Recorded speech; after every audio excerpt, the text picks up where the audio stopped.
Hi friends, எல்லாரும் எப்படி இருக்கீங்க? எல்லாரும் நல்லா இருப்பீங்கன்னு நம்புறேன். நாங்களும் நல்லா இருக்கோம். விக்ரம் எப்படி இருக்கான்னு நிறைய பேர் கேட்டிருந்தீங்க.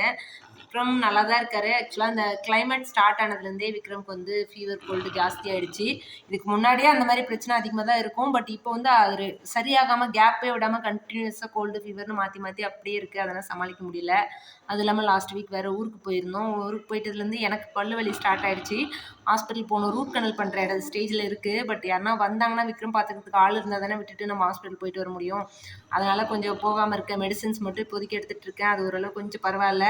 இதெல்லாம் சமாளிச்சுட்டு இருக்கிறதுனால தான் என்னால் சுத்தமாக வீடியோஸ் எதுவும் கான்சன்ட்ரேட் பண்ண முடியல. கண்டிப்பாக ரெகுலராக சீக்கிரம் வீடியோ போடணும்னு நினைக்கிறேன். வீட்லேயும் சொல்லிட்டே இருக்காங்க, ஒரு விஷயத்தை நீ பண்ணுற ஆரம்பிக்கிறேன், ஆனால் அதை கண்டினியூஸாக பண்ண மாட்டேங்கிறேன் அப்படின்னு. பட் நான் என்ன பண்ணுறது, விக்ரம், வியல், என்னையை நானே பார்த்துக்கணும், வீட்டை பார்த்துக்கணும், எல்லாமே சமாளிச்சுட்டு வீடியோ போட முடியல. எனக்கே ஒரு மாதிரி கில்ட்டியாக இருக்குது. சீக்கிரமாக வ்ளாக் போட ட்ரை பண்ணுறேன். லாஸ்ட் வீக் வந்து ஊருக்கு போயிருந்தோம். அது ஒரு வ்ளாக் எடுத்திருந்தேன். பட் அதுவும் ஷேர் பண்ண டைமே இல்லை. கண்டிப்பாக சீக்கிரம் ஷேர் பண்ணுறேன்.